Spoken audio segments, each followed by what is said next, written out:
ఇవాళ నేను వచ్చిన ఇక్కడికి ఫీల్డ్ మీదకి నేను అనేక సార్లు రాచకొండ సిపి గారితో మాట్లాడినా, అనేక సార్లు మల్కాగిరి కలెక్టర్ గారితో మాట్లాడినా, అనేక సార్లు ఇక్కడ ఉన్న డీసీపీలతో మాట్లాడినా, నేను స్వయంగా రెవెన్యూ మంత్రి శ్రీనివాసరెడ్డి గారితో కూడా మాట్లాడినా. నేను ఇలా పోతున్నా అని చెప్పి ఇక్కడికి వస్తే నేను ఇక్కడ పార్లమెంట్ సభ్యుడిగా ఉన్నాగా, నేను ప్రజలతో మీటింగ్ పెట్టుకొని ఉన్నాగా, ఇలా గుండాలు ఇక్కడ లిక్కర్ బాటిల్ తెచ్చుకొని బీరీ సీసాలు తెచ్చుకొని తాక్కుంటా ఇక్కడ దౌర్జన్యం చేసే ప్రయత్నం చేస్తున్నారు.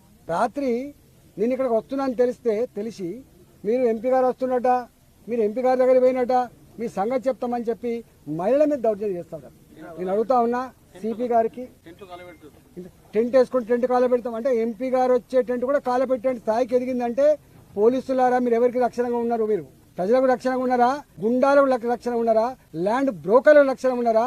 డబ్బులు ఇచ్చే వాళ్ళ రక్షణ ఉన్నారా? ఆలోచించుకోవాలి. ఇలా ఒకనాడు తెలంగాణ పోలీస్ అంటే ఇంత ఇజ్జత్ ఉండేది, ఇంత గౌరవం ఉండేది. కానీ ఇలా తెలంగాణ పోలీస్ అంటే ఇజ్జత్ లేకుండా పోయింది, గౌరవం లేకుండా పోయింది. మీరు ఆలోచించుకోమని చెప్పి హెచ్చరిస్తానా.